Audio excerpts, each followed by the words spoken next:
around there as well, trying to be that hyper carry for the team. But we are, of course, into Champion Select, ladies and gentlemen, and Jiayang, he's not going to have that Azir. Of course, played it in both of the games against Snake, and he's going to have to mix it up now. No, they've done their research straight away, taking the Azir with no hesitation, banned it away from him, and the response is the Hecarim. Yeah, carry, not going to have that one, of course. Gnar and Hecarim were sort of carry's staple champions there in the top lane, so not going to be on the horse. And Hard, a lot of respect already, the Alistar being taken off the board. Yeah, got to get rid of that Alistar. Loves the tanky champions, I believe. Alistar and Nautilus were the two that he played yesterday, so at least alleviating one of the options there for the bot lane. Yeah, and we saw Alistar really come into popularity in MSI as well. Wolf picking that one up quite a few times, and of course, sort of later on in the competition, it was Mako picking that one up as well, as far as our two sort of top teams from MSI are concerned. Cassiopeia going to hit the bench here. Hatong not going to grab that champion, and it's interesting because they didn't quite find a victory on there, but Vici Gaming not going to be seeing it this time around. They're waiting for their final ban. See what does come through here, because there are still a lot of glaring champions still available. The likes of Rek'Sai and Gragas from the jungle are going to be the options, and Kalista as well is an opportunity here for either of these teams. It is going to be both of those removed, of course, Kalista and Urgot being sort of the high priority picks there in the bottom lane, but it leaves the jungle untouched, Rusty. It leaves the jungle completely untouched, and Rek'Sai does seem to be the #1 priority for most drafts, up until the Maokai as well in the top lane, probably the #1 priority for that lane. Gragas still readily available, and I do like the Cassiopeia ban. Getting rid of it because Azir seems to be the only pick into the Cassiopeia as of late. Ah, interesting. Now that it's gone, you may as well respond with the Cassiopeia, and mid lane is completely open to interpretation now as well. Yeah, that's exactly right. Loong looking to pick up Sivir again for Skatch. And Jiayang would be surprised if the mid lane was picked up now, but you've got the jungle option available. I don't see why you would go for mid unless it's to take it away from Hatong, and he plays a lot of champions, very long-range control style, so you can just opt into your jungle pick now. Gragas or Rek'Sai, both very good at the moment. Yeah, Gragas, Rek'Sai, you've got Nunu there as well, though. There's a lot of different options, but Hart was thinking for a second, taking away Janna from Marta there, but Dandy looking to go straight back to the Nunu. Of course, didn't find success on it yesterday, but may not have necessarily been because of Dandy's play. He has, of course, been in the past a fantastic Nunu player, and if you're going to think about having control of the jungle, especially the enemy jungle, being on Nunu is going to be the way to do that. So, look, we'll see how it works this time around if they do decide to go with it. Now hovering the Rek'Sai, and a little bit more early game power. We'll see how things shake out. Yeah, I'm not sure which one he's going to go. The Nunu not working out too well for him yesterday, and funnily enough, against the Gragas where it didn't work out so well. Looks like he's going to go for the Rek'Sai here instead. A very smart pickup, able to be everywhere on the map, and will suit Dandy absolutely perfectly for vision control and ganking. Yeah, and Hatong, he may have been watching some Invictus Gaming games yesterday, because Rookie just putting on an absolute clinic on the Orianna, and Hatong now going to do his best impersonation of that. But with carry there on the Maokai, some fantastic synergy as far as ball carrying is concerned, and Rek'Sai is no slouch in that department either. We'll see exactly what happens here. And unlimited potential, thinking about the Gnar and possibly a Morgana here. I'm not sure whether that Morgana is going to be heading into the mid lane or the bottom lane. We saw it a lot in the mid yesterday, but we shall see. Of course, Morgana support's still a thing. Morgana support definitely still a thing. The Black Shield always going to be prevalent, and we've seen a lot of Morgana mids picked into more burst style mid laners. Yeah, so having the Orianna available, not necessarily known for the burst capabilities, going to go for the Thresh instead. Yeah, Thresh going to be locked in there. Of course, my face not working anymore, because of course Thresh is just such a weird pick that in my my whole system just decides to reject it completely. Endless now considering the Lucian there, as the Morgana is going to be picked up by Marta, and that'd be an interesting one. Now hovering a Bard, much more standard pick there in the bottom. I really want the Bard to come out. Oh, so do I. And so many people have been practicing the Bard. Bard has been seeing a whole lot more sort of opportunity to be played, and I'm actually quite surprised that we haven't seen it yet. Yeah, I don't think we've seen it even banned or picked once just yet. It does enable a lot of work around the map, and Marta would have loved it. Absolutely perfect to his playstyle, roaming around, doing his thing and making plays. Bard is perfect for that, and you never really know where he's going to be at any time, because he's going to get those chimes in weird, obscure places where he can also decide to gank from. They're opting for the Morgana instead. They're going to get that control bot lane where they've got the Lucian who can harass, Black Shield, stop any of the Thresh poking. they're going to be quite comfortable in that bot lane, really. Yeah, Jiayang thinking about what he wants to bring there into the mid lane, was considering a Kog'Maw for a moment for some long-range poke, but it is looking to be the Kassadin that he's going to opt into here. We've seen Kassadins have decent times in a lot of these lanes, but how is he going to fare against an Orianna?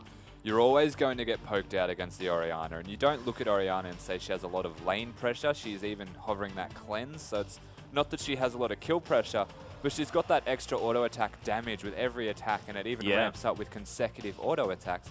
And in this matchup, Kassadin has a very rough time, and he just looks to scale through, get some levels. Here we are, ladies and gentlemen. Game 1, Vici Gaming taking on Unlimited Potential. As we do have UP actually sitting around here. Beautiful ward. Man, it's always great to see that one coming through. First game of the day as well. Carrie's got his iron. Fantastically hard ward to do. I was so impressed that he pulled that one off, and they're not going to be able to do anything. They've been completely spotted here, Unlimited Potential, but they are looking to be bullies. They're looking to get into the jungle of Vici Gaming and control what happens at the level 1. Yeah, it's Eimy actually trying to get some deep vision down there. Is able to get that ward between the two mid lane outer turrets.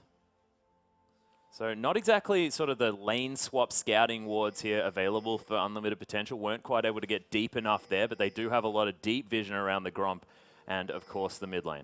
Yeah, neither side really having a need to do a lane swap at the moment. There's no hyper carry Vayne that wants to ramp up in a lane where they'll get solo experience. They're quite content with the 2v2. And I guess the interesting thing to note here is that Maokai is still going to be doing the jungle with the Rek'Sai, perhaps on the assumption that there is a lane swap coming out against them. Yeah, or maybe just wants to help out here. Of course, Maokai often likes to take a camp early on and then just teleport into that top side of the map. But it's interesting, really trying to get Dandy ahead early on, and maybe he wants to be entering the enemy jungle, make sure that he can get Eimy behind very early on. They're doing 2 camps together as well, so it's a very prolonged stay in the jungle, 2v2. Is not a whole lot's going to come from it. Nas doing his jungle camp, he's going to recall, and their timing should still be very similar in the top lane. Yeah, and cute little Chroma Lucian here as well, as Skatch is going to take a fair bit of damage from the puddle and, of course, Endless's harass.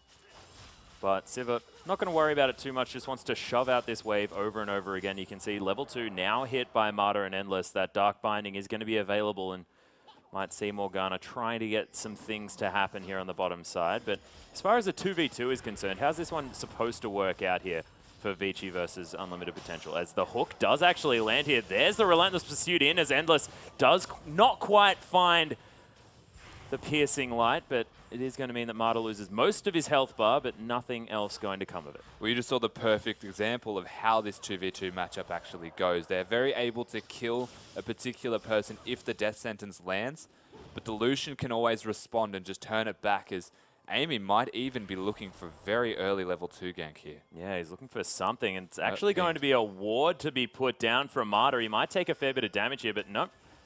Eimy decides not to do anything, and that was fantastic Sixth Sense there from the Vici Gaming bottom lane. Definitely an amazing Sixth Sense. He might have been spotted from the early ward placed in the side bush. He went into the Dragon Pit though, so it was just Dandy with the amazing awareness to say that that's where he is, and continuing to spot him as we're looking at now. Yeah, Tunnel's actually coming through here as Dandy able to know exactly what this Gragas is doing using that Tremor Sense, but Scuttlecrab was taken by Unlimited Potential, so they're going to have vision of that river forever.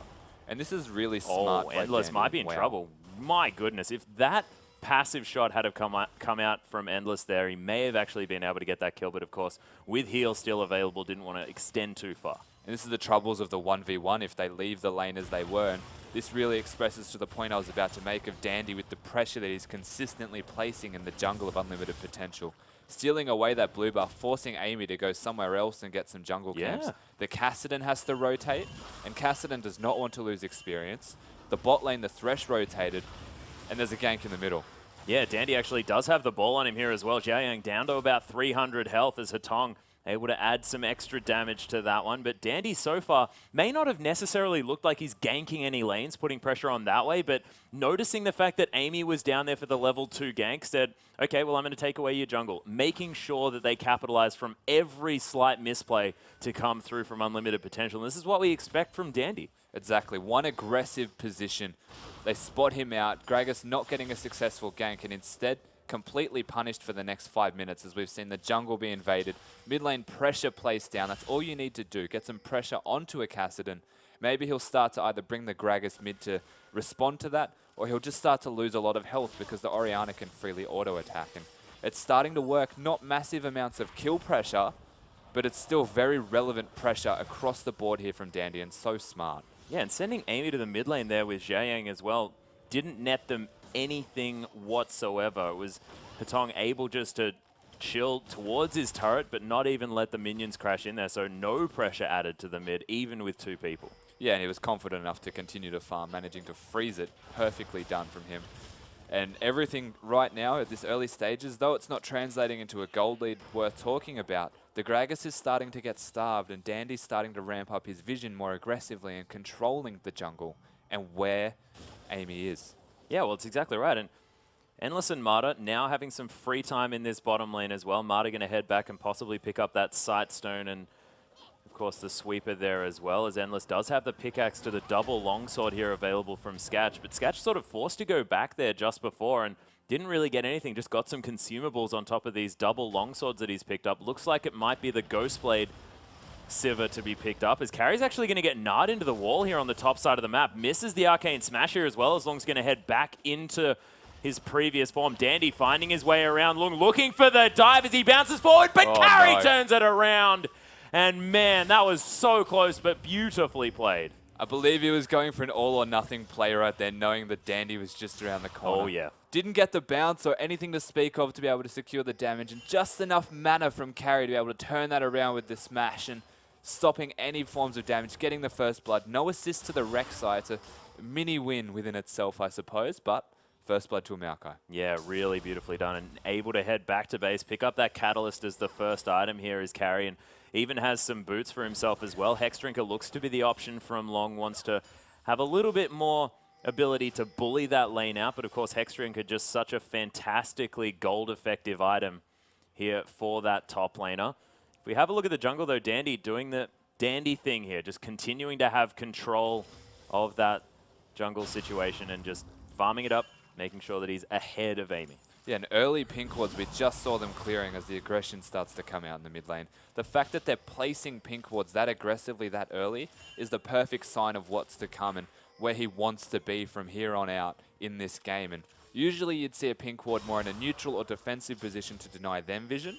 Instead, it's aggressive, saying you're not going to get vision of your own jungle. Every single time that you go to do a buff, take another 10 seconds to walk around and see if we know where you are. Yeah, exactly. And Skatch and Hart actually taking a bit of an excursion towards the red buff here, but Dandy, I believe, was able to take that one down. Dragon, of course, hasn't been a point of contention just yet, as a nice boomerang going to get both ticks onto Marta after he lands a decent Dark Binding. Endless, though, able to get some time here with the bottom lane outer turret. He does have a 4 CS advantage. So, of course, Skatch, massive props to him in being able to stay up in farm here.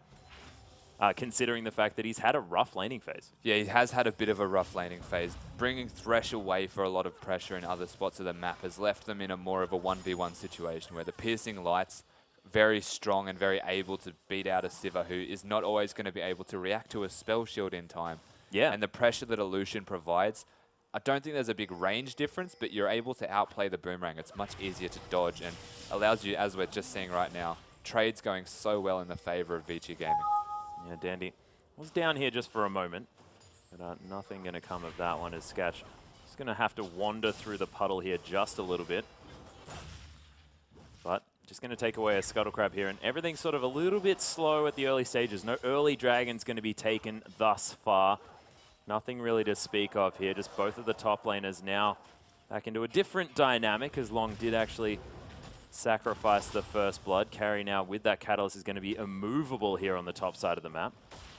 Yeah, exactly. He's got the Catalyst now from that first kill. He's sitting in a very good position at the moment. The Gnar able to do a lot of damage, but not going to be enough now that he's got that sustain. And getting a Catalyst before level 8, I believe he got it at level 7. Yeah. It's going to be near impossible to push him out of lane just from the extra sustain that you get from that. And Dandy actually looking to head into this Tri-Burst in the top lane, but Loong doesn't want to have any of it. And Unlimited Potential going to answer immediately here with this Dragon already being started up. And Smite used very early from Eimy, actually, as he may have had an extra couple of... wasn't even a smite, just looked like it from there, as Dandy is hanging around thinking about going for a steal, but nice explosive cast, going to make sure that the Rek'Sai can't get anywhere near it. And First Dragon going to go over to Unlimited Potential, unless Zhao Yang... Ooh, Dandy actually does get the Umbaro. There's a Rift Walk out of the way of the Shockwave. Hetong thought he might be able to catch it in time, but wasn't quite there. Only just getting out of that one. The knock-up I thought was long enough to enable the Shockwave. Didn't hit in time, and a smart Dragon coming out there. No trade available. Great ultimate from Gragas to knock away Dandy and any chance of a steal. Saving that, and the reason they even started the Dragon, there was wards spotting Dandy in the top lane, and the bot lane had recalled at the same time. Endless and Marta were in base. Instant rotation. Free Dragon. Yeah, Skatch and Hart actually, there's the ultimate to be used here from Skatch's. Doesn't quite land the box in order to stop Endless from doing anything, and the culling not going to find too much either. So explosions here on the bottom side, but not really going to find too much from it. I originally thought they were just looking to use the ultimate to get to the turret sooner so they could get all of the last hits. Apparently they wanted to fight, so able to do a bit of damage there and push them off the tower completely, but not for long. Yeah, Skatch might be in trouble here, as Ardent Blaze even going to find him after the spell shield wears off. Vici continuing to push. They really want to be able to take down this outer turret and roam around the map, of course. Pickaxe and the BF sword now available for Endless. And Skatch, he has managed to pick up his BF sword of his own, but is going to be behind as far as getting towards that Infinity Edge is concerned. Chilling Smite onto Loong here on the top side. Is forced to use that flash. There's the twisted advance, so Eimy does flash into the body slam. There's the explosive cast. Carry most definitely dead, as Dandy does have to tunnel his way out of here. And Eimy body slamming up to this one. Beautiful boomerang. Loong might be able to get him slowed down in time. Nice Chilling Smite allows Dandy to form a little bit more distance. The bounce, the hop, skip, and a jump here from Loong really wants to try and continue the pressure. The hyper procs there. Dandy moves out of the way of the boomerang and burrows his way to safety. And man, I was not expecting that one to miss. The leap off of his teammate there on the Gragas to get in range to throw the boomerang. Absolutely perfectly played. And unfortunately, the last boomerang being duked there by Dandy, so well done from him to survive. Yeah. And what a counter gank that was from Eimy, coming in there at the right time, right place, destroying that Maokai, who found himself in a very bad position without a twisted advance available. Yeah, a little bit of an overdive here from the Vici Gaming squad. Loong able to capitalize on it this time. Ninja Tabi has now been picked up by Carry, probably looking to turn that Catalyst into the Righteous Glory eventually, but I believe wants to find either a Spectre's Cowl or that Glacial Shroud first up. Dandy actually pressuring Eimy out of his jungle now as well. Cinderhulk's being picked up for both of these junglers, and Dandy just demanding the respect. Dandy's taken a whole lot of red buffs thus far in the LPL. Yeah, he's taken, I think, majority of the enemy red buffs from the first series up until now, and that one included. Yeah. You probably have all of them but one, perhaps. Definitely been a lot of red buff taking. Oh, nice work with the Dark Binding there. Skatch able to take a Dark Passage in order to get himself a little bit safer, but loses half of his health bar as Endless did throw out the ultimate. Hetong and Dandy able to get some free time here with the mid lane outer turret, and that one's definitely going to fall down. Vici Gaming just able to get enough pressure here in these lanes, and they do have a lot of these outer turrets with a lot of pressure on them. Yeah, and the first turret of the game is going to go down to Vici Gaming. The bottom turret is very low. And Maokai's doing quite well in the top lane now after getting that first blood. He's able to harass Loong and push him out of lane. Eventually that turret will start to fall if left unattended for too long. And now they're starting to pressure all of their lanes. They're starting to control everywhere. You can see Dandy has this freedom from the start of the game. He just goes wherever he likes and pressures the Gragas out. He was 2 levels down when he went for that red buff. Did not care. Wasn't worried about it whatsoever. And you can see Hetong here in the mid lane, massive CS advantage. 40 CS here at 14 minutes is the lead for this Orianna. And we know that Orianna is very much able to stay in control and get the farm up, but the fact that he's been denying Zhao Yang so effectively here in the mid lane is massive news. Oh yeah, it's very natural that these two are being left in their own environments. We've seen Gragas and Rek'Sai put some pressure there, but there hasn't been any real kill pressure. Everyone casually walks away after every gank. And yeah, the fact that they've essentially been left unattended in terms of damage onto each other, to have a lead this big, to have the mid tower down now and be able to control that wave and be ahead by what is around 40 CS is exactly what you need to be doing as that Orianna. You cannot let the Kassadin get a completely free lane and run away with the game. Yeah, and does this mean that it's sort of over here for Xiaoyang? Because, of course, level 10 is the situation. He's been 6 for quite some time. Dandy going to take away another buff as well. There is nothing that Eimy can do around his jungle as far as picking up any extra buffs is concerned. And this is massive here for Vici Gaming because the Rek'Sai just endlessly far ahead of Eimy. Yeah, the starting to stretch the pressure that they're achieving as the ultimate from Siffa comes out in the mid. Yeah, Xiaoyang looking to try and collapse here onto Hetong. The boomerang actually going to land. Hetong getting very, very low. Whoa, oh my goodness, that Black Shield. Look at the adventure that Heart just goes on. There's the Ignite as the Command Protect is going to try and protect him. Beautiful boomerang. Skatch picks up the kill, and that is Xiaoyang picking one up for himself as well. Beautiful team fight play, and this is Heart. This is how good this guy is. Takes the adventure on the death sentence, and they're able to transition it into 2 kills, and most likely this turret here as well, and unlimited potential. Staying true to their name. A quintessential example of a death sentence right there. Traveling yeah. so far, following him to secure the kill. Unbelievable work. The trade is going to come out on this top turret, but it looks like it's now going to be 2 mid turrets, and they've got the kills as well, 3-1. Yeah, and unlimited potential now able to head over towards this dragon if they want to as well. They might decide to back away. There are some low health bars, but they do definitely want to get some vision there. There's none available, and it looks like Vici Gaming might be able to pick up their first dragon. Yeah, they're going to be able to at least attempt to start this one up. Everyone's going to be recalling from unlimited potential, so it should be an uncontested dragon. As we're seeing, no vision available for them. And this will be 1-1 in dragons. They're going to get that percentage extra damage on the champions, and they're going to be liking that buff. Not going to do a lot for them immediately, but it's also taking one of the dragons away from a team that's now taken 2 of their mid turrets. They already had the first dragon, and they're up in kills. So denying any chance of another win condition is a very smart play. Yeah, and I'm looking at both of these teams as well. With the likes of Kassadin and Orianna, you think, you know, going for these late game plays, as Skatch is able to actually secure the Gromp. Dandy not going to be able to take that one away just yet. Explosive Cast going to come through, denying Hetong his blue buff as Eimy just says, yes, I have managed to secure a blue buff thus far this game. Finally getting a buff of his own. He's going to be so happy. Amy's got that blue buff, and Orianna not having one is the big deal here. Oh, yeah. Doesn't have a whole lot of mana regen. Even though the Athenes is available, you only really get majority of it back with a killer assist. So up against the Kassadin, who is now level 11, doesn't have the blue himself, but you do have mana return with the W extra auto attack mana regen. Oh, yeah. You're going to be okay as the Kassadin. You're going to be a lot happier than what you would have been if Orianna had a blue buff. Yeah, and Dandy actually looks like he's going towards the Black Cleaver here. We did see this yesterday, but it was Zatai in the top lane that decided to do that on the Rek'Sai side. Dandy aiming for a little bit more aggressive playstyle available here. It's some skirmishing on the Rek'Sai side. We'll see how it works out here coming from the jungle. There's unlimited potential now, just trying to hold on to this bottom side of the map. Endless and Marta pushing up fairly relentlessly. Nice piercing light there from Endless as the Spell Shield is going to block away that Dark Binding. Endless going very aggressively in here as Marta's going to fall down. Heart picks up that kill, and Endless now will have to get out of that lane. There's just a little bit of over-aggression there with the Dark Binding on cooldown. The amount of damage that Heart and Skatch are doing between them every single time that a hook hits is phenomenal. They can instantly throw out that boomerang and know it's going to connect. And unfortunately, I guess the Spell Shield's not timed very well with the hooks and able to hit everything and flay them back into the ultimates. And they're playing this lane so confidently. Every time the Sivir presses ult or Thresh hits a spell, they know they even can before they're in range. Yeah. They just go all in and they just destroy their opponents here of Endless and Marta.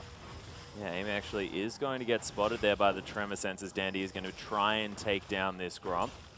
Barrel not going to find him there as he does secure that one for himself. Twisted Advance onto Loong here as he pops the ultimate, but it's just going to be the classic wet noodle fight in the top lane. Not really too much coming. Dandy has a Phage at the moment, which most likely, remember, we are on patch 5.8. Yeah, the Black going Cleaver. Towards that Black Cleaver, unless he decides to go for a Trinity Force. And I'm going to stand corrected if he does. Most likely the Black Cleaver, and that's a very good item for Rek'Sai. Having that extra physical damage with his spells, that extra auto attack damage, complements him so perfectly, reduces the resistances, and gives a lot of health.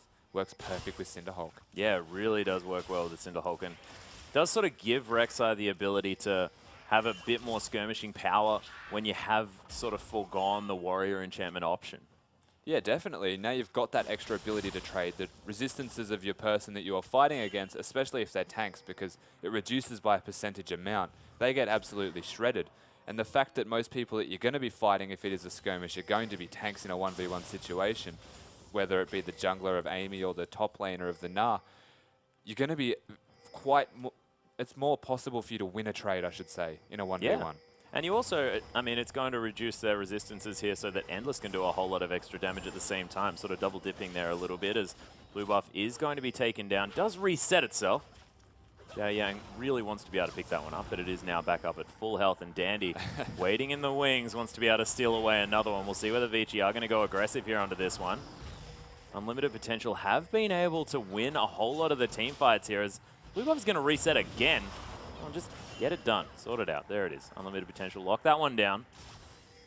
They're letting it reset to stop Dandy from getting any closer, and they had the numbers sort of converging around them to prevent it. And up until the point where the pressure was high enough that he couldn't walk in, reset it so its health back above smite amounts. Yeah. And then just take it. And they do get the blue buff onto Xiao Yang. He's going to be quite happy. Level 12 Kassadin has the blue buff available. All of his summoner spells up. Rod of Age is finished and working towards what looks to be a Luden's Echo or a Zhonya's.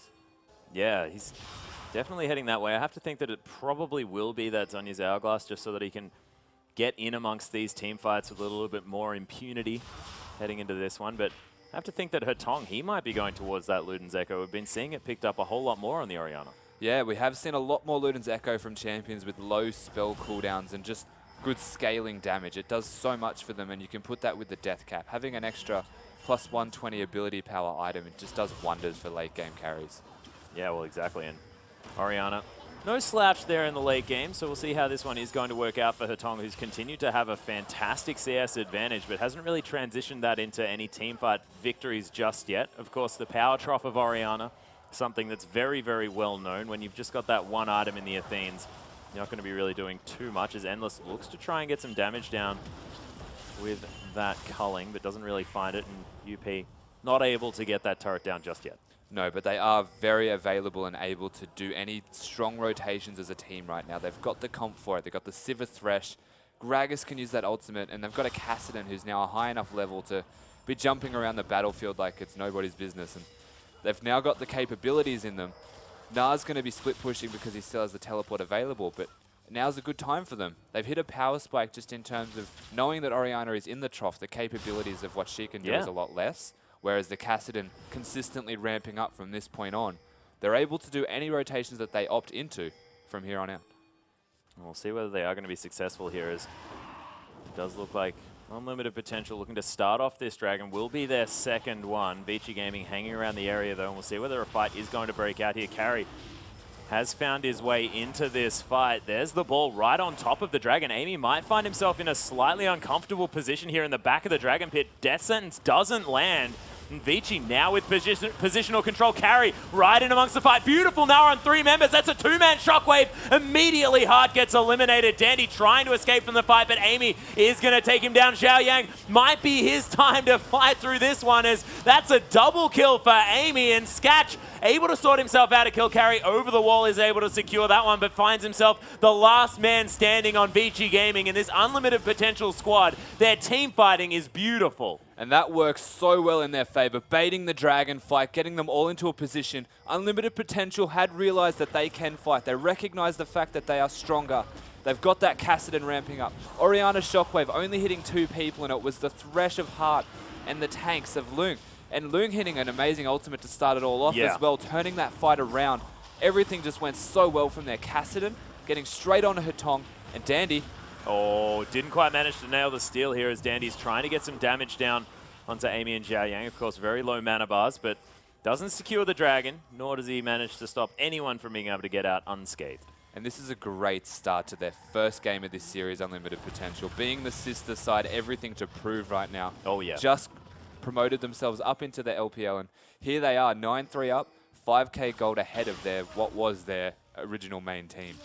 Yeah, precisely, and Hetong is able to secure himself a blue buff here, and of course there is So there's no slouching here from Vici Gaming when it comes to late game power. And let's have a look at this fight again. Have a look at the Gnar here from Loong. So it's worth noting how far away Dandy and Carry were at the start of that fight. And Loong can just jump straight over them, use that bounce, and hits the fantastic ultimate. Kassadin ramping up, using the flash ultimate, getting right next to Orianna and destroying her. And from there on out, Skatch just did his job, and that was living for a very long time and pressing his ultimate. The rest of the side here able to completely clean up and destroy Carry in a 1v3. And that fight just went perfectly, baiting the Vici Gaming side into them and then turning it around on their heads. Yeah, Death Sentence was down, but of course that didn't really matter. And after Vici sort of forced that fight, there wasn't a whole lot they could do. And I find it a little bit interesting that Vici, who is a team that had been playing against a whole lot of very high-class Gnar players for a very long time, would decide to take that fight right when Loong was sort of perfectly able to get the evolution off. Yeah, I believe the twisted advance was right, and then they flashed even further back, so he was stuck in an awkward position. And then you're walking into a thresh box, which makes it a lot harder for you to disengage. And Gnar actually used them and the bad positioning they unintentionally found themselves in to be right next to the rest of the team of Vici Gaming. Yeah, Hetong actually going to get pulled forward by the Death Sentence here. Hart taking a lot of damage, but there's a whiffed Shockwave as Hetong taking some damage from Skatch here. The rest of Unlimited Potential. Nice double body slam into knocking back both of the front line as Unlimited Potential just cleaning this one up. Marta tries to get the Soul Shackles to do something, and Endless kiting away quite nicely, but Vici, they are definitely on the back foot. Skatch picks up a double now as well as Carry's going to fall. Eimy locks that one through. 3-0 and 6 for both the jungler and the mid laner of Unlimited Potential, and with 3 dead, why not take a Baron? And this is them playing their team comp perfectly again. Vici deciding to initiate, catching someone out of position with a hook. Sorry, getting hooked, sorry. They had to try and push back, and then it didn't really work out for them. The whiffed Orianna ult was the signal to go, though. Oh, yeah. The second that missed, they went straight in. Gragas, body slams, hitting the fantastic ultimate, and now they've got the Baron to back up another one team fight for them. They're in a very good position for the rest of this game. Yeah, very nicely played. We'll see whether they are going to be able to use this one effectively in order to push down some inhibitor turrets, but it's only 27 minutes into this game. It's still quite early days, and Unlimited Potential probably just want to solidify map control and then bleed out the likes of Vici Gaming, because there's not a whole lot they can do when they're this far behind. Yeah, you said it. 27 minutes into the game, it is still early, but they also have the Baron this early into the game. So the pressure that they can place on all lanes of the map if they choose, or anywhere in particular, which looks to be bottom at the moment, is going to be immense. They can just walk to the lane, have the Baron buff minions, and it's going to be very hard for them to clear because it is so early in the game. The items they have aren't that massive yet at clearing minions. Yeah, they're not really going to be able to get much done. Endless is going to head back, possibly pick up that Phantom Dancer as his second item here, but doesn't even manage to get that recall off because, of course, Unlimited Potential already here. That ball sitting in the middle of the lake. Yeah, it's in the middle of the rocks at the moment. It's a very menacing ball position. Yeah, you never odd one. really see the ball coming, which is actually a very clever strategy if you've seen anyone do that. You put it in a terrain area and you can't see the ball at all until it comes out. It's very hard to dodge an ultimate from there. Interesting. I didn't even know you could place it there. Yeah. That's a new one. Thank you very much, Rusty, for a little bit of that the knowledge bomb. Now Vici Gaming looking to try and get something done. They need to...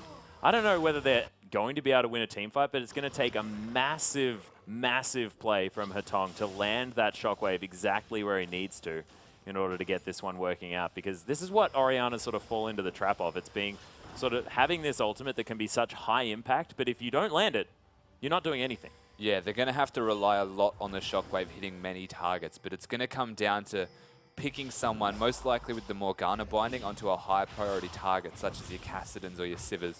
Yeah. You're going to need to hit someone very important to be able to win a fight from now, otherwise it's going to be quite difficult. They've got all of the makings of a team that cannot be caught here, Unlimited Potential. They've got the Sivir with Spell Shield available. It's going to be very hard to get any initiations onto her. You've got Azonia's on the Kassadin completed now. And Unlimited Potential are in a very, very good position to be able to continue this lead and push it towards the end of the game. Yeah, and Skatch now with 3 items and the extra lifesteal from that Vampiric Scepter, as well as Endless trying to get something done here, but not going to want to chase too far onto that Sivir. But think about the boomerang damage coming through from this build. So much extra armor penetration, extra flat damage from this build coming through from Skatch. And It's going to be very, very hard for Vici Gaming to stop a siege when you've got minions dying left, right, and center from that one ability. Yeah, that's right. It does do a lot of damage, especially given the Ghostblade Last Whisper build. And the rest of the side here, when it comes to wave clear, they've got so much of it. Gragas, underrated, has a lot of wave clear because all of his spells are AoE, and he's going in here. Yeah, Carry actually going to get explosive cast back. He's going to try and flashes. Dandy's going to get gnarred into the wall. Carry still alive somehow as Hatong looking to try and get the ball in position. There's the shockwave onto 3 members. Some high priority targets there, but the members of Unlimited Potential just so far ahead as Skatch manages to pick up another kill, and he's now rampaging through this fight. That's a double kill. I'm sorry for the AD carry here of Unlimited Potential, and they're going to roll through this one. Dandy, the last man standing. This is an inhibitor most definitely, and we'll see whether Unlimited Potential can take more. I guess the best way to describe that was a little bit too little too late. And they are still capable of winning this game. They don't have anything, just the inhibitor at the moment. They're going to back off. So that's a big win for Unlimited Potential. But the shockwave hitting all of the big targets, just not doing enough damage yet and not at the right time. It was at the end of the fight. He had to bide his time to actually hit the shockwave on the right targets. And by that stage, Nara had already destroyed Dandy and Carry, and the rest of the team of Unlimited Potential had shredded the rest of his side. Yeah, well, this is the thing. And 4-0 and 6 now for Zhao Yang as well. He has the Athenes on Holy Grail there, so not going to be gated by the mana too much if he can whisk around these fights, picking up some kills. Blade of the Ruined King was just completed outright here from Skatch from a Vampiric Scepter. That's a lot of money that has just gone into an item. Rey Mysterio's score right now, looking in a very good position. Oh yeah, that's some dangerous stuff as Dragon number 3. Now going to be the option here for Unlimited Potential if they want to take that one down. Hart doesn't quite spot out that ward, nor does he get that one in the brush, which is a little bit unfortunate. But Vici Gaming, I think they know that they're not going to be able to contest this Dragon. No, there's no way for them really to contest the Dragon unless they want to sacrifice someone's life for potentially for a steal. It is the 3rd Dragon, so they're going to be getting a move speed buff here onto Unlimited Potential if they secure this Dragon. And that's going to be a big deal for them, able to work around the map and rotate a little bit faster with that 5%. Yeah, Eimy is able to secure that one. So now Unlimited Potential probably going to put a little bit of pressure here in this mid lane as Skatch is hanging around that area. Red buff spinning around him here as well. But now with the Blade of the Ruined King, just a little bit more survivability on top of the spell shield. And Skatch, that's his first sort of attack speed item. So really going to be providing a whole lot more damages. Nice little dodge there from Zhao Yang as he clears out this pink ward. That's so cute. Using the Lantern to get out, not even wasting an ultimate stack. Wants to save the mana where possible. And you're right, the first attack speed item besides the Ghostblade active that the Sivir has picked up. And not necessarily needing the Bloodthirster, not needing to respect any of the outright burst damage that can come out instantly here from Vici Gaming. They're going to get that second tower, and it looks like they want a second inhibitor here. Yeah, it looks like Vici Gaming just bleeding structures at this stage. Second inhib going to fall down as Endless doing his very best to try and clear out this minion wave, but Unlimited Potential just look unstoppable at this stage. Vici need to try and make something happen, but I just don't know what they can do to try and get themselves in that position. 13,000 gold is now the advantage here for the sister side. And UP have just been, they've played their comp better this game. Are you seeing a lot of Relic Shield stacks on this Thresh, like somewhere around the 20 mark? Yeah, there's a heck of a lot of... That's a lot of Relic Shields. There is nothing really that Vici Gaming... Oh, there's a Flash Descent. Manages to pick off Carry there, but Command Protect going to try and help out. Skatch, beautiful spell shield. Gets rid of the shockwave there, and Zhao Yang able to use that on his Hourglass. Destroys Endless here as well as he's taking up both of the turrets, but takes a Dark Passage and secures his life there as Dandy just trying to tank up as best he can. Death Sentence says nope, but he is going to make it back to the fountain just now. 3rd inhibitor going to fall.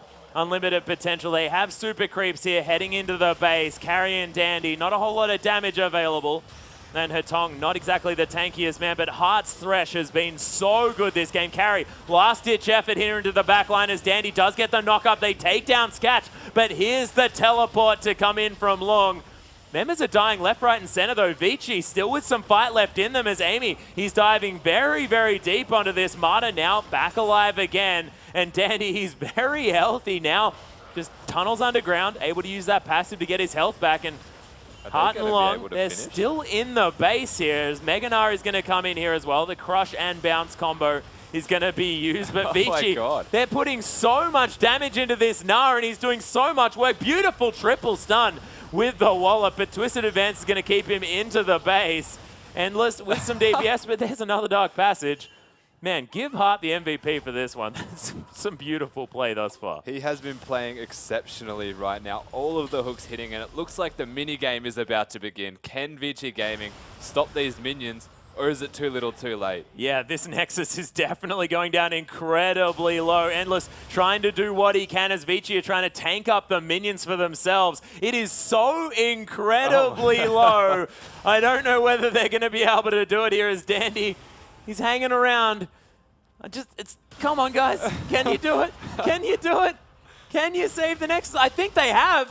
I think they've managed to kill the Super Creeps heading into their base as Unlimited Potential looking to take down the Baron and then put the last nail in this coffin. But Vici, the minigame of sort of tower defense, is actually won this time around. My favorite minigame, Atlas, watching people last-ditch efforts. The inhibitor has respawned in the One top of lane. the inhibitors. Yeah. That is one. That is at least a lot less super minions. They're not going to be completely flooded if they can push this out. They might get one more fight chance before they try and close out this game. Yeah, it is going to be a 12,000 gold lead now available. 36 minutes into this game, and Unlimited Potential looking to try and finish this one off. Just the Nexus remains after this inhibitor falls down. Carry knows that he has to fight right now. The Righteous Glory not going to be doing too much, but he's found his way on top of Hart. The culling to come through, but Endless already down to half health from nothing here as Xiaoyang just picks up the kill out of nowhere. Hatong, he's going to fall as well, and Unlimited Potential, couple of auto attacks, and that Nexus falls down. Yeah, precisely, but we are going to hop into Champion Select, ladies and gentlemen. We'll see exactly what happens as we get this one forward, and we'll see whether the picks and bans are actually going to change around here just a little bit. See whether the priorities are going to be placed in different areas, because of course we saw the mid lane getting banned away just a little bit, the Hecarim going off the board there, and no focus on this jungle whatsoever. And I wonder whether that played into the hands of Unlimited Potential, because of course Dandy's champion pool is massive.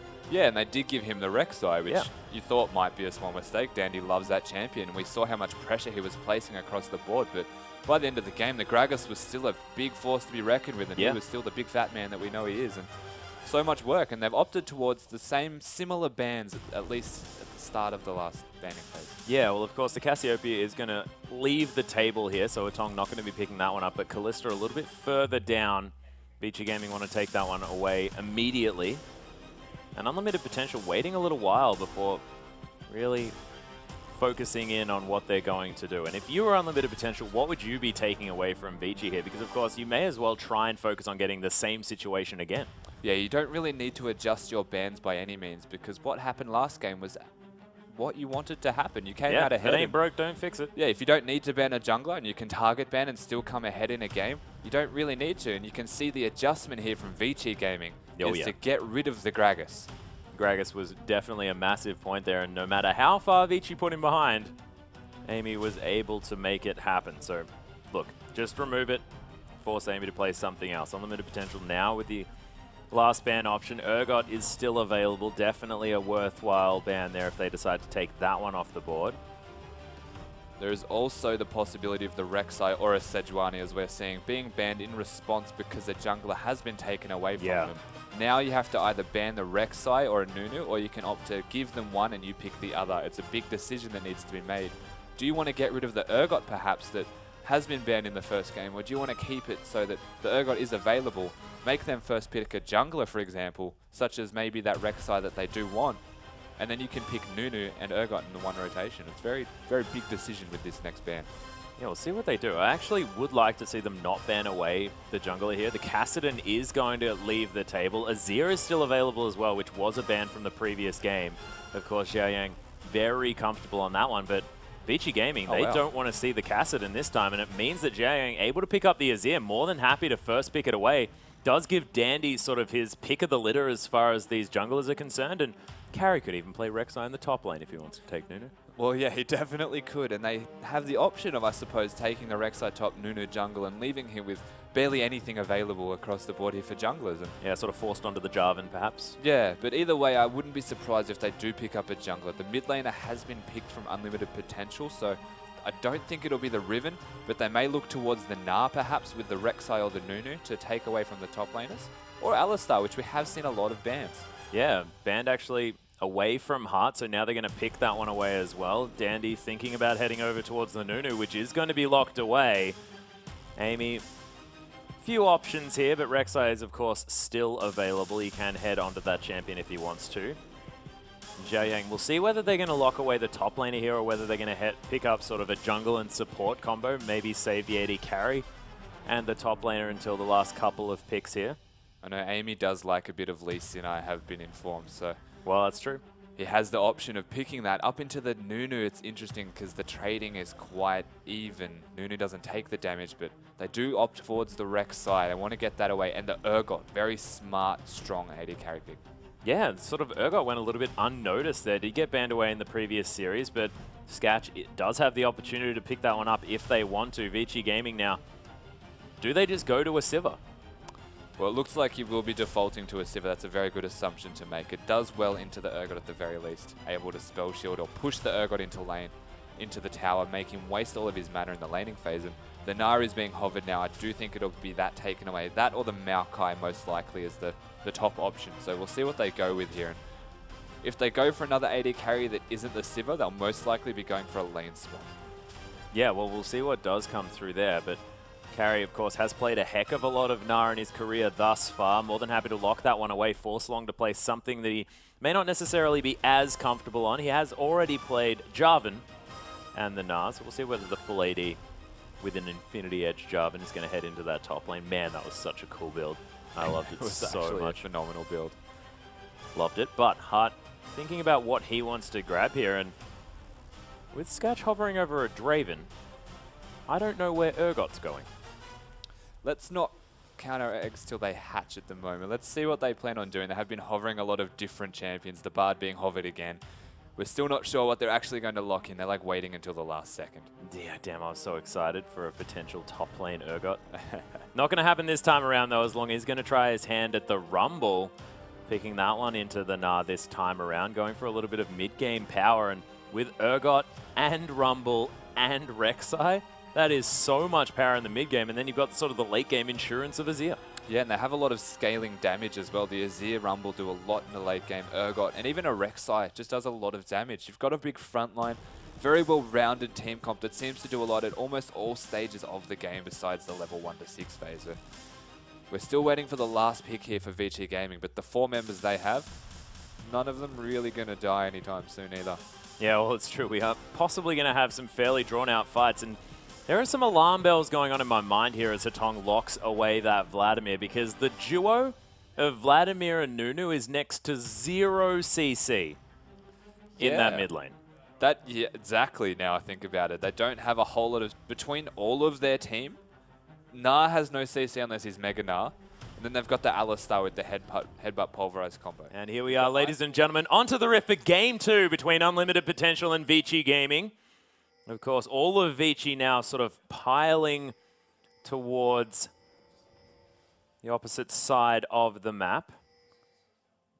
Nothing going to come from it besides the very standard deep vision being placed. Yeah. Looking to see if they can spot a 1v2 matchup. And the Sivir going straight towards the top lane, not going to be spotted until quite late in the wave if they choose for it. And can't really say where they're going to go from here just yet because they're all sitting near mid. Yeah, and it is going to be Martyr and Endless not wanting to walk over wards. There are a whole lot of them littered throughout the jungle, though. Oh, I might spot them. Yeah, they may need to be careful. It's a cute little ward around the blue buff, and they have been pinged out. So Vici, in clear vision, Unlimited Potential, able to get the lane swap. I like this that they've opted for the lane swap in the Urgot. We don't often see it because Urgot so good at trading in the early, well, not early level 1 to 3, but from there on out, once he has every spell, it's so hard to trade. And the Sivir, even with the spell shield available, you can just use an Acid Hunter and bait the shield before you throw out any damage. And opting for the lane swap is so good for an Urgot because you've got the Nautilus who can roam, and you've got the Urgot who wants levels as quickly as possible. Up against the Gnar, you can just hang around until you hit a level cap that's good enough to sustain in a 1v1, and then you're fine. Yeah, no worries at all. Hart is up here with the Urgot, though, and I love the Nautilus-Urgot combo. So much CC in that combination of champions, and honestly, Unlimited Potential, when you compare them to Vici Gaming, it's like a buffet of CC. in comparison. Yeah, it definitely is. They've got the Nautilus. Even Azir has a bit of CC, and Oh, they've caught carry. Yeah, level 1 here. The Flame Spitter doing so much work as long as he's going to tank a tower shot. Carry doesn't need to use the flash just yet, but message received. These minions don't want to stop chasing them.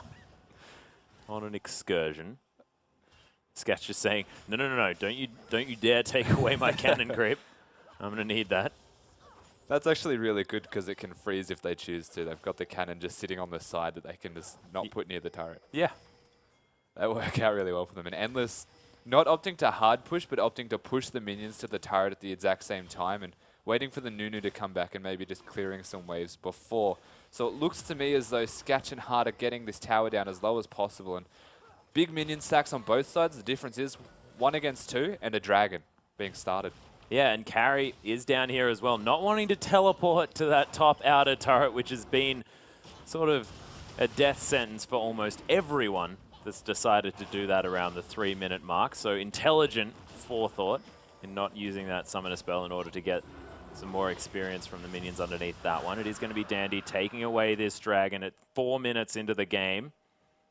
Always the risk that you play when you've put your top lane in the 1v2 situation. If you're the one enacting the lane swap, then you're the one who might be in a very bad situation when it comes to early dragons. It's not always easy to contest those, so it's going to go down very early in this game, but not a big issue this early. It is a scaling dragon buff.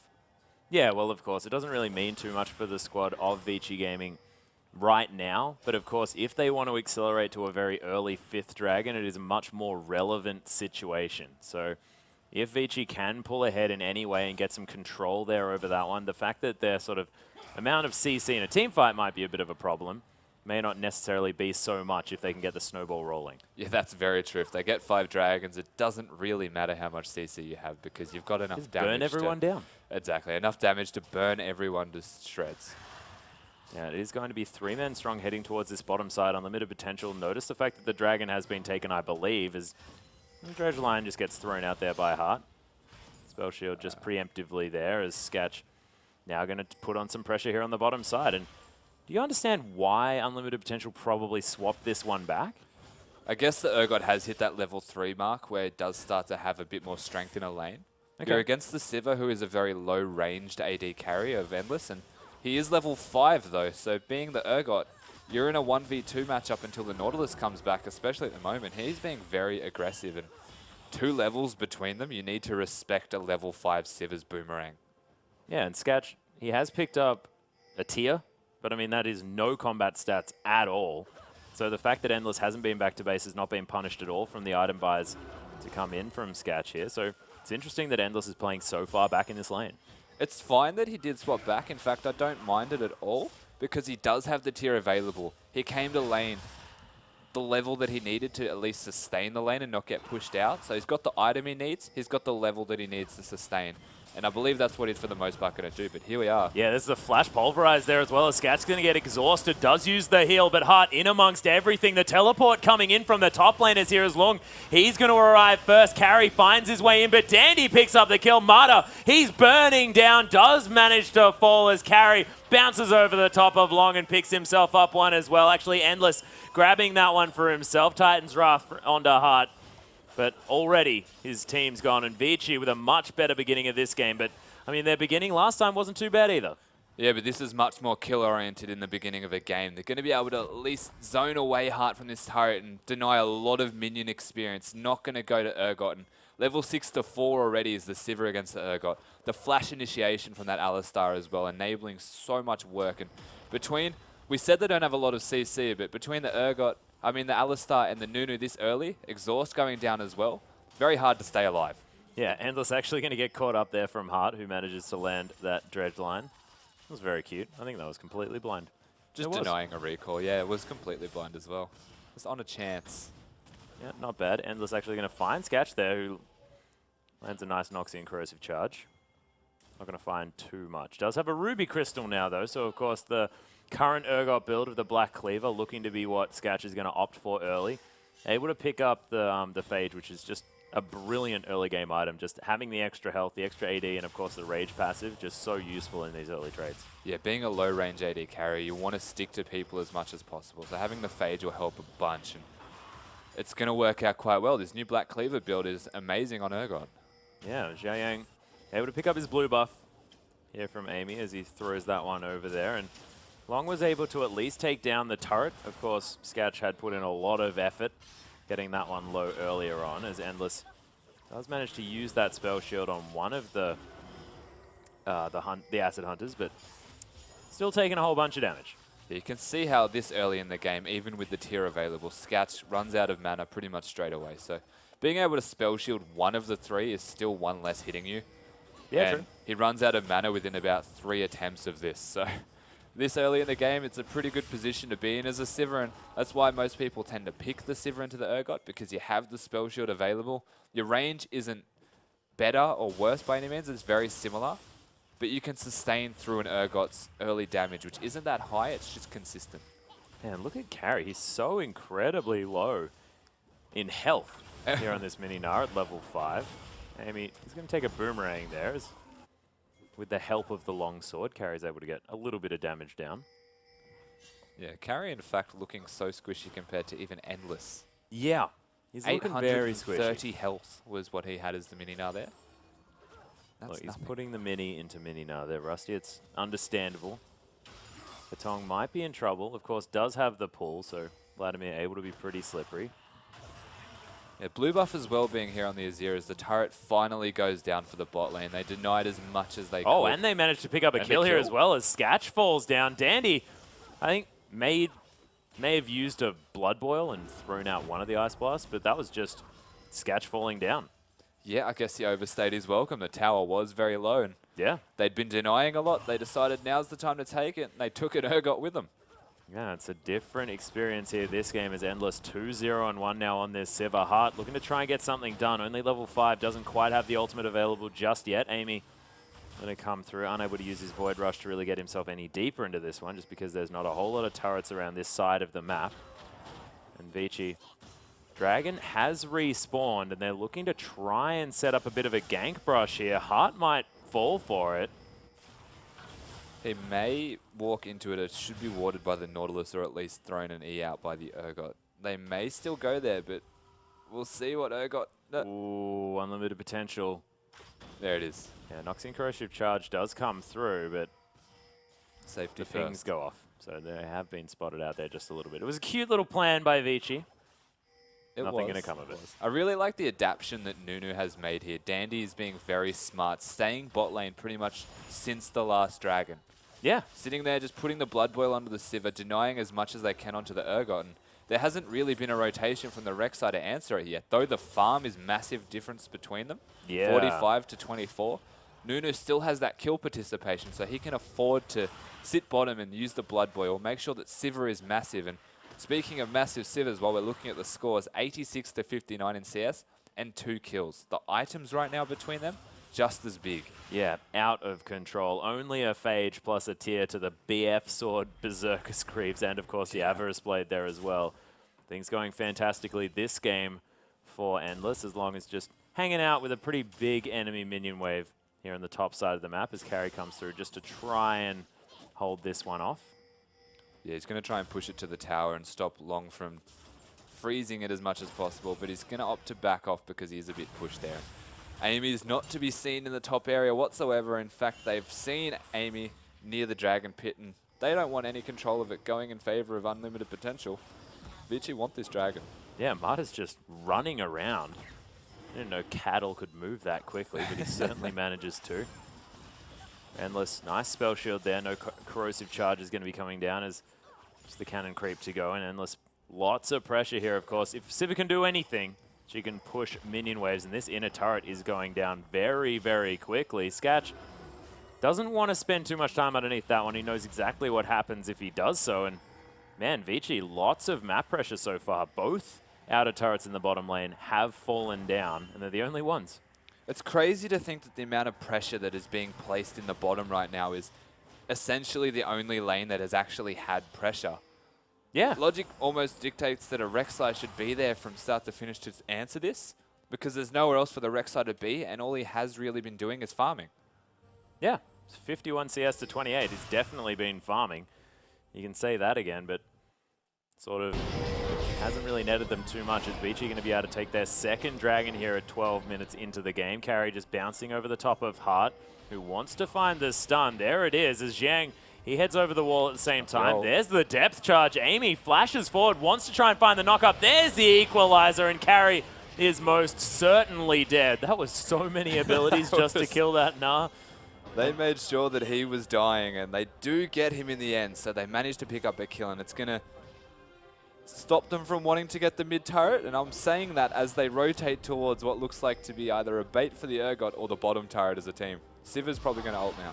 Yeah, they're heading over there. There's the on the hunt pop Skatch. He's going to try and swap himself into position, but Endless throws out the boomerang. He gets headbutted back, and Marta picks up the kill. And man, Vici, they're moving around as a squad. They're rotating as a team in really weird ways. It's catching unlimited potential completely out of position. Yeah, that's not something you'd often expect. They had the mid-outer turret completely available, but because Carry has died, the next reaction was, well, we can't siege mid anymore. They've got the numbers. Let's just kill Skatch again. Yeah. And they're really enjoying killing Skatch thus far. Yeah, they most certainly seem to be working out exactly how that one works. And look, if you found something that you're capable of that seems to be winning you a game, you may as well just keep doing it. Well, that makes perfect sense. I can't argue with that. Yeah, it's just logic, man. Yeah. Yeah, I just totally know what's going on here. Jiayang able to clear out this mid lane as well. We haven't really seen too much from the mids, but they're very, very close as far as the farm is concerned. Same score, so not too much to write home about here, as Hatong does have that Negatron cloak in his back pocket. Probably the Abyssal Scepter going to be coming through after that Will of the Ancients, which is just such a fantastic item for a Vladimir to have. Yeah, it definitely is. And those both mid laners at the moment, we know Hatong loves to scale into the late game and start ramping up with more control mages. So I guess Vladimir, while he doesn't have the control of your normal Lissandras or Xeris that we like to see him play, he still scales very well, and it suits Hatong's play style to a T. And he's going to sit there and scale. We know Jiayang loves the Azir. I think third game now in the 4 games that he's played where he's been Azir. Only banned away. 75% Azir. Yeah, banned away in the last one. So he likes to scale as well. Azir needs that scaling. So Jiayang clearly likes scaling. I've said scaling a lot. Seems to be scaling is the thought for both of these sides. But of course, Jiayang this is one of his comfort picks. He's more than happy to grab that one. Of course, Will of the Ancients now completed by Hatong. Blasting one to augment Jiayang's items here, as Endless with a beautiful spell shield means that Heart's not going to find the dredge line. One of the nice things about the dredge line is that it's very predictable as a Siva. It has the animation prior to actually throwing out, so you can always react to it. It's not like the piercing light of the Lucian Q. Yeah, well, exactly. So certainly making that work out for him. Of course, Endless's spell shields have been very, very good so far this game.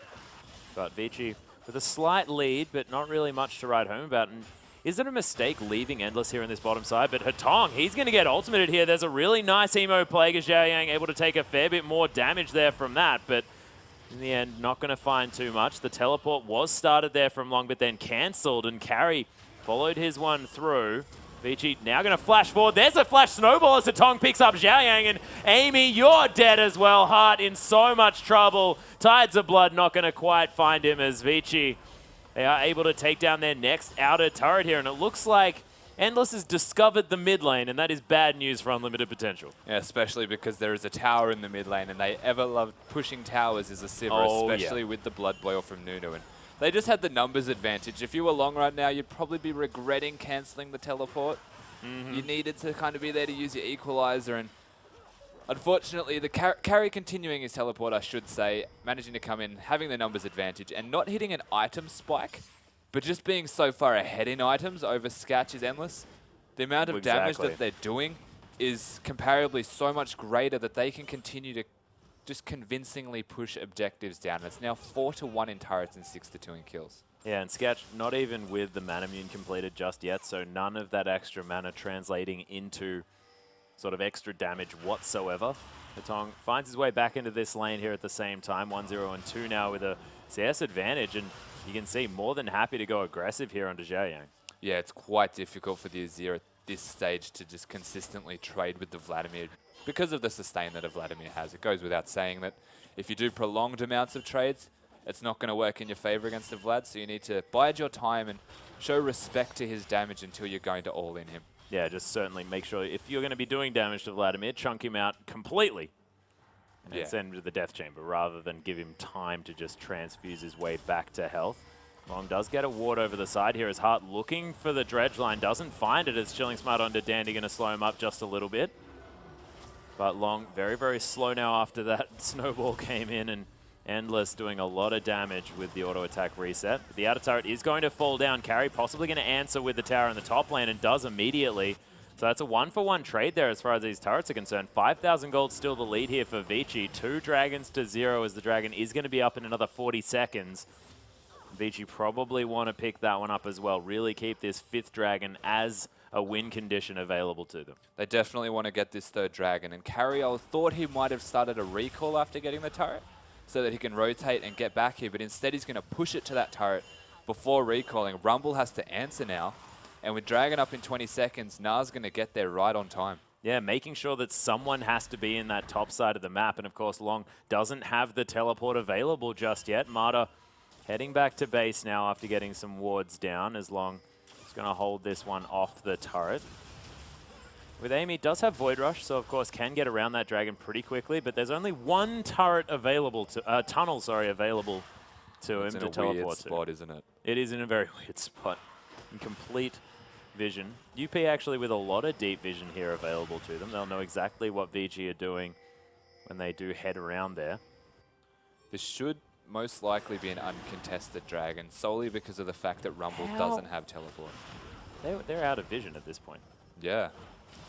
There's no way for them to get near the pit. It's too risky. There's pinks everywhere. Ward control. Just look at the minimap for a second and really take in where the red wards are here from Vici Gaming. They're not defensive, completely offensive, and they're the ones controlling the middle area. So while the wards from Unlimited Potential are still offensive wards from where they invaded before, it's not going to reveal the dragon. It's not going to reveal anything of any substance because they're not near that area. Yeah, it's true. Hatong does have the Abyssal Scepter now completed, as well as the Will of the Ancients. So a nice item spike there for the Vladimir. And when you're sort of a short-range mage here as well that wants to do consistent damage, Abyssal Scepter is just such a good item. Infinity Edge completed by Endless here at the same time, so some real item timings to come down for Vici, and it looks to me that they're just starving out Unlimited Potential. And this is Dandy's Nunu doing exactly what Dandy's Nunu wants to do every game. Yeah, that's right. They are starting to starve them out at the moment. They've got control, and they have initiated this Baron, and it is completely out of vision. Seems like they know, but even the Absolute Zero going down to rush this. Yeah, they're trying to get rid of it as quickly as possible. Only down to 4,000 health now at this stage, 3,000 here, and they're not going to make it here in time as the Baron, it's most definitely going to fall down. Whoa, the Equalizer tries to do some work there, but Loong maybe a little bit early on that one as he's going to fall down very, very low. Has to get out of there. Endless with the depth charge on him. Nice spell shield. Going to try and stop something, but Heart's going to fall down in the end. Nice headbutt. Going to get Eimy out of the way. And man, Vici able to turn around what was a difficult fight. Skatch and Xiaoyang sort of hanging around the backside, but Carry, he just zoned them out completely and gave his team 3 kills and a Baron. That's exactly right. They managed to zone out. Carry did what he had to do. He was up against the carries of the opposition team, funnily enough. And what was essentially happening was the Sivir was kiting back, and the rest of the Vici Gaming side were just doing as much damage as possible to those tanks. Yeah. By the time that they finally went down, Rumble was already out of the equation, blown up almost instantly. They just got it. They got the Baron buff. They had the number advantage because Carry was zoning, and then it was just a free fight from there. Yeah, it was really well done and a really decisive Baron here at the same time. As let's have a look at it again. Yeah, so very standard, instantly going on to Loong. They need to get him out of the equation as soon as possible, and you can see Carry goes over there to secure that one.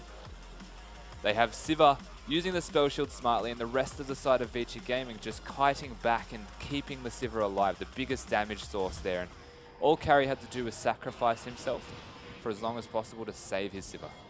And Hatong now with a massive amount of minions, all with that Baron buff as well. And he does not look too scared of the fact that there's 5 members chasing after him here. He doesn't have the Ghost, does have the Flash if he wants to use that one as Pool comes through. Marta and Carry, though, they're around. Carry about to turn into that Mega Gnar as well, as Hatong is going to get flashed on. Actually flashes over the wall into the enemy base, which is an odd use of that Summoner spell. There's Endless and Dandy They're just ignoring everything. A blood-boiled Sivir taking down this inhibitor. Dandy decides to stay around as Eimy, super low, Endless takes that one down. Nice absolute zero. Beautiful positioning as the heal comes through from Skatch. Zhao Yang now is just going to get exploded. Triple kill now for Endless and Skatch. No mana to speak of at all. Mata tanking up this turret. And that is going to be Carry picking up the kill. And this could even be the game here for Vici as Eimy, he's up in 15 seconds, but the inhibitor falls down. Baron buff still here. Vici Gaming with Endless still around. And man, Sivir seems to be the MVP champion of the LPL so far. I mean, I know it's been 2 days, but she has been carrying her teams.